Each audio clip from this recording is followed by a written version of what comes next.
PhD করা লোকজনও তো আমরা দেখেছি যে গাধাগুরু হয়, ঠিক না? ম্যাট্রিক পাস হন, ম্যাট্রিক পাস হন, আপনি ক্লাস 2 পাস হন, হু কেয়ারস? আপনি নিউজটা যেটা করছেন সেটা আপনার ইথিক্যালি ঠিক কিনা, আপনার নিউজ গ্যাদারিংটা ঠিক হচ্ছে কিনা, আপনি যে নিউজটা ঠিক দিচ্ছেন কিনা, সেটাই হলো মূল। সাংবাদিকতা করতে হলে ইন্টারমিডিয়েট পাসটা ম্যাট্রিক পাস, সেটার আমি মনে করি এটা বড় কথা না।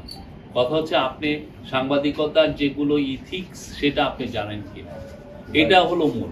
আপনি এটা জানলেই হবে। আপনি ম্যাট্রিক পাস হন, ম্যাট্রিক পাস হন, আপনি ক্লাস 2 পাস হন, হু কেয়ারস?